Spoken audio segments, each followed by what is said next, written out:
പെട്ടെന്ന് തയ്യാറാക്കാൻ പറ്റിയ ഒരു ചിക്കൻ റോസ്റ്റ് ആണ് ഉണ്ടാക്കാൻ പോകുന്നത്. അപ്പൊ അതെങ്ങനെയെന്ന് നോക്കാം. ആദ്യം സ്റ്റൗ കത്തിച്ച് ഒരു പാൻ വെക്കാം. നമ്മളിന്ന് ചെറിയൊരളവിലാണ് കേട്ടോ ഉണ്ടാക്കുന്നത്. 1/2 കിലോ ചിക്കൻ റോസ്റ്റ് ആണ് നമ്മളിന്ന് ഉണ്ടാക്കാൻ പോകുന്നത്. പാൻ നന്നായിട്ട് ചൂടായി വരുമ്പോൾ വെളിച്ചെണ്ണ ഒഴിച്ചു കൊടുക്കാം. എണ്ണ നന്നായിട്ട് ചൂടായി കഴിയുമ്പോൾ ഞാനിപ്പോ എരിവുള്ള പച്ചമുളക് ആയത് കാരണം ഒരെണ്ണ എടുത്തിട്ടുള്ളൂ. തീരെ എരിവില്ലാത്താണെങ്കിൽ 2 3 ഒക്കെ എടുക്കാം. നടുകെ കട്ട് ചെയ്തതാണ്. ഒപ്പം 2 തണ്ട് കറിവേപ്പില കൂടി ചേർത്ത് കൊടുക്കാം.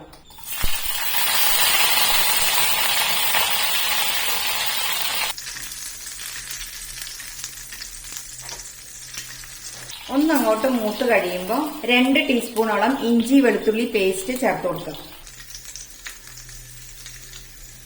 വീണ്ടും ഒന്നങ്ങ് ഇളക്കി കൊടുക്കാം. ഒരു മീഡിയം ഫ്ലെയിമിലാട്ടോ ഇപ്പൊ ഗ്യാസിന്റെ ഫ്ലെയിം കിടക്കണേ. ഒന്ന് മൂത്ത് കഴിയുമ്പോൾ എടുത്തു വെച്ചിരിക്കുന്ന 1/2 കിലോ ചിക്കൻ ഞാൻ വലിയ പീസസ് ആയിട്ടാട്ടോ കട്ട് ചെയ്തിരിക്കുന്നത്. നിങ്ങൾ ചെറുതാണെങ്കിൽ ചെറുതാക്കി കട്ട് ചെയ്യാവുന്നതാണ്. അപ്പോൾ അത് ചേർത്ത് കൊടുക്കാം. ഇനി നമുക്ക് ഗ്യാസിന്റെ ഫ്ലെയിം ഒന്ന് ഹൈയിലോട്ടാക്കിയ ശേഷം ഏകദേശം ഒരു 7-8 മിനിറ്റ് നന്നായിട്ടൊന്ന് വഴറ്റി കൊടുക്കാം.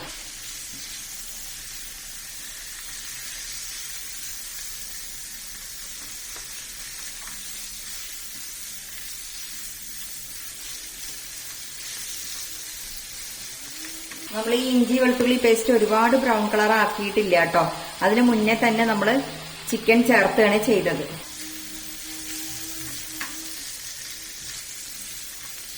ഇത്രയും മതി കേട്ടോ. ഏകദേശം ഹൈ ഫ്ലെയിമില് ഒരു 7-8 മിനിറ്റ് ആയി. ഇനി നമുക്ക് ഇതിലോട്ട് 1/2 ടീസ്പൂൺ മഞ്ഞൾപ്പൊടി, ആവശ്യത്തിനുള്ള ഉപ്പ് കൂടെ ചേർത്ത് കൊടുക്കാം. എന്നിട്ട് ഒന്നങ്ങ് ഇളക്കി കൊടുക്കാം.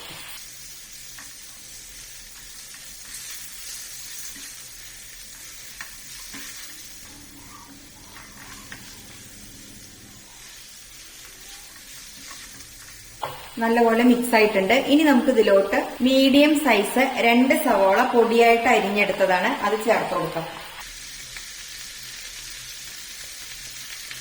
ഒപ്പം തന്നെ മീഡിയം സൈസ് 1 തക്കാളി ഇതുപോലെ പൊടിയായിട്ട് കട്ട് ചെയ്തത് ചേർത്ത് കൊടുക്കാം. എന്നതിന് ശേഷം ഇത് വീണ്ടും ഒന്ന് മിക്സ് ചെയ്ത് കൊടുക്കാം.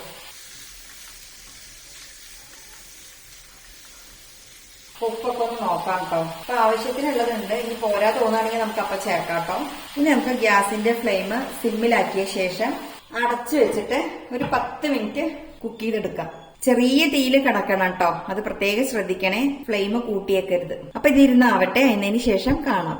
അപ്പൊ ദേ ചെറിയ തീയിൽ ഏകദേശം ഒരു 10 മിനിറ്റ് ആയിട്ടോ.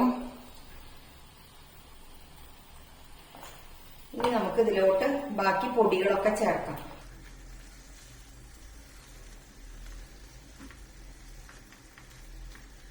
1 ടീസ്പൂൺ സാദാ മുളക് പൊടി, 1 ടീസ്പൂൺ കാശ്മീരി ചില്ലി പൗഡർ, നിറച്ച 1 ടീസ്പൂൺ മല്ലിപ്പൊടി, 1/2 ടീസ്പൂൺ ഗരം മസാലപ്പൊടി. എരിവ് ഓരോരുത്തരുടെയും പാകം നോക്കിയിട്ടൊക്കെ ചേർക്കാം. നമ്മൾ നേരത്തെ നല്ല എരിവുള്ള പച്ചമുളക് ആട്ടോ അതിൽ ആഡ് ചെയ്തിരിക്കുന്നത്.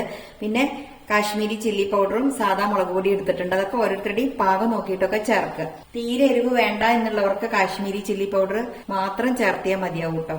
ഇനിയിപ്പോ ഇതില് വേണമെന്നുള്ളവർക്ക് 1/2 ടീസ്പൂൺ ജീരകം ഉണ്ടല്ലോ, ക്യുമിൻ സീഡ്സ്, ചെറിയ ജീരകം, അത് ഒന്ന് റോസ്റ്റ് ചെയ്തിട്ട് പൊടിച്ചെടുത്തിട്ട് 1/2 ടീസ്പൂൺ ചേർക്കാം. ഞാനിപ്പോ ചേർക്കുന്നില്ല കേട്ടോ. ആ ഫ്ലേവർ ഇഷ്ടമുള്ളവർക്ക് അത് ചേർക്കാം. ഇനി ഇതെല്ലാം കൂടെ ഒന്ന് മിക്സ് ചെയ്ത് കൊടുക്കാം.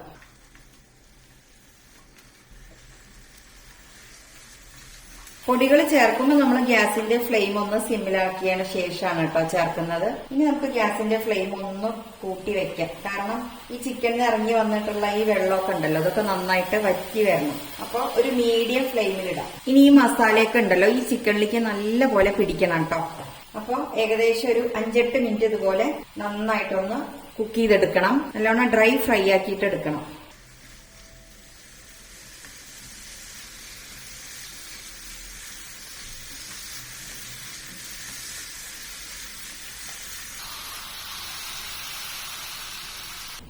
ഇനി ഇതില് ഉപ്പെല്ലാം കറക്റ്റ് ആണോ നോക്കട്ടെ. ഒരു പൊടിക്ക് കുറവുണ്ട് കേട്ടോ. കാരണം നമ്മൾ ഈ ഉള്ളിയും തക്കാളിയൊക്കെ ചേർക്കുമ്പോൾ കുറച്ചൊരു ഉപ്പിന്റെ കുറവുണ്ട് കേട്ടോ. ഞാൻ നേരത്തെ ചേർത്തിയതിൽ നിന്ന് അതുപോലെ വളരെ കുറച്ച് ഒരു പിഞ്ച് പഞ്ചസാര കൂടി ചേർക്കാം. ആ ടേസ്റ്റ് ഒക്കെ ഒന്ന്, ആ എരിവും പുളിയും ഉപ്പൊക്കെ ഒന്ന് ബാലൻസ് ചെയ്യാനുള്ള മധുരം മാത്രമേ ഇടാവൂ കേട്ടോ. അത് ഇഷ്ടമില്ലാത്തവർക്ക് അത് ഒഴിവാക്കാം.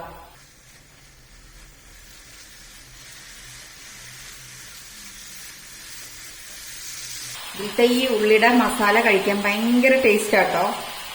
അതിങ്ങനെ ചിക്കനിൽ ഇങ്ങനെ പൊതിഞ്ഞിരിക്കണം. അപ്പൊ ഇതിന് ഒന്നുകൂടെ ആവാനുണ്ടല്ലോ. ഏകദേശം ഒരു 8-10 മിനിറ്റ് നമുക്ക് ഇതുപോലെ ഒന്ന് ഒരു മീഡിയം ഫ്ലെയിമിലിട്ടിട്ട് കുക്ക് ചെയ്തെടുക്കാം. ചിക്കനൊക്കെ 1/4 ഭാഗത്തോളം വെന്ത് കഴിഞ്ഞു കേട്ടോ. ഇനി നമുക്ക് ഈ മസാല ഇതിലൊന്ന് പിടിക്കാനുള്ള ഒരു സമയം വേണ്ടുള്ളൂ. ഏകദേശം ഒരു 10 മിനിറ്റും കൂടി നമുക്കിത് ഇതുപോലെ ഇനി അടച്ചു വെക്കണ്ട, ഇങ്ങനെ തുറന്നു വെച്ചിട്ട് കുക്ക് ചെയ്യാം. എന്നിട്ട് നല്ലോണം ഡ്രൈ ആക്കി എടുക്കണേ. ആ മസാലയൊക്കെ ഇതിലേക്ക് പിടിക്കട്ടെ. എന്തെളുപ്പം അറിയോ, ഇത് ആർക്കും ഉണ്ടാക്കാം കേട്ടോ. അപ്പൊ ഞാൻ ചിക്കൻ കുറച്ച് വലിയ പീസസ് ആയിട്ട് എടുത്തത് എന്താന്ന് വെച്ചാൽ എനിക്ക് ഫോട്ടോയിലേക്കൊക്കെ കുറച്ചൊരു ഭംഗി വേണ്ടേന്ന് വെച്ചിട്ട് അങ്ങനെ എടുത്തു എന്നേ ഉള്ളൂ. നിങ്ങൾ സാധാരണ ചെറിയ മീഡിയം സൈസ് കട്ട് ചെയ്തിട്ട് അങ്ങനെ ചെയ്താലും മതി കേട്ടോ. ഇനി ഇതിരുന്നാവട്ടെ കേട്ടോ. ഏകദേശം ഒരു 10 മിനിറ്റ് ഒരു മീഡിയം ഫ്ലെയിമിൽ ഇടയ്ക്കിടയ്ക്ക് ഇളക്കി കൊടുത്തിട്ട് നമുക്കത് റെഡിയാക്കി എടുക്കാം. അതുവരെ നമുക്കൊന്ന് വെയിറ്റ് ചെയ്യാം. അപ്പൊ ദേ വീണ്ടും ഏകദേശം ഒരു 10 മിനിറ്റ് ആയിട്ടോ. നമ്മൾ ആദ്യം ഒരു 10 മിനിറ്റ് അടച്ചു വെച്ചിട്ട് കുക്ക് ചെയ്തു. പിന്നെ പൊടികളൊക്കെ ചേർത്തിട്ട് വീണ്ടും ഒരു 10 മിനിറ്റ്. ഇപ്പൊ നല്ല മണം വന്നിട്ട് ഇവിടെ ഇരിക്കാൻ വയ്യ കേട്ടോ. അത്രയ്ക്കും നല്ലൊരു മണം ചിക്കൻ റോസ്റ്റിന്റെ. പിന്നെ അത് മാത്രമല്ല, കണ്ടില്ലേ ഈ ചിക്കനിലേക്ക് മസാലയൊക്കെ നന്നായിട്ട് പുരണ്ട് നല്ല ഡാർക്ക് കളറിൽ നല്ല റോസ്റ്റ് ആയിട്ടുണ്ട്. ഇനി ഏറ്റവും ലാസ്റ്റ് നമുക്ക് ഇതിലോട്ട് കുറച്ച് മല്ലിയില കൂടി ചേർത്ത് കൊടുക്കാം.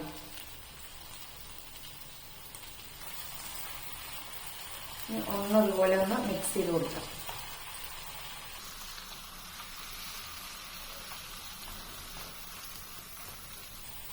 ചിക്കനൊക്കെ നല്ലപോലെ വെന്തിട്ടുണ്ട് കേട്ടോ. കണ്ടില്ലേ ഇതേ മസാലയൊക്കെ ഇങ്ങനെ പുരണ്ടിരിക്കുന്നത് കണ്ടില്ലേ.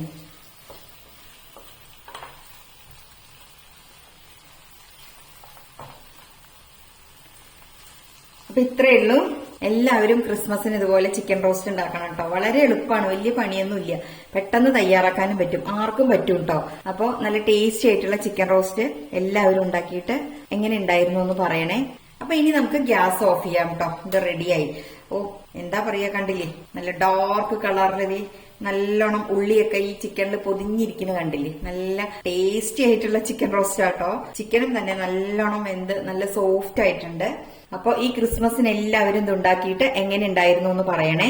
ഇതിലത്തെ ആ മസാല ഉണ്ടല്ലോ ഭയങ്കര ടേസ്റ്റ് ആട്ടോ കഴിക്കാൻ. നല്ല രുചിയുള്ളൊരു മസാലയാണ്. അപ്പൊ എല്ലാവരും ഉണ്ടാക്കിയിട്ട് ഫീഡ്ബാക്ക് ഒക്കെ അറിയിക്കണേ. വീഡിയോ കണ്ട് ഇഷ്ടമായെങ്കിൽ ഒന്ന് ലൈക്ക് ചെയ്യാനും സബ്സ്ക്രൈബ് ചെയ്യാനും ഷെയർ ചെയ്യാനും ആരും മറക്കരുത്. വീണ്ടും നല്ല നല്ല റെസിപ്പിയുമായി വരുന്നത് വരേക്കും ബായ്.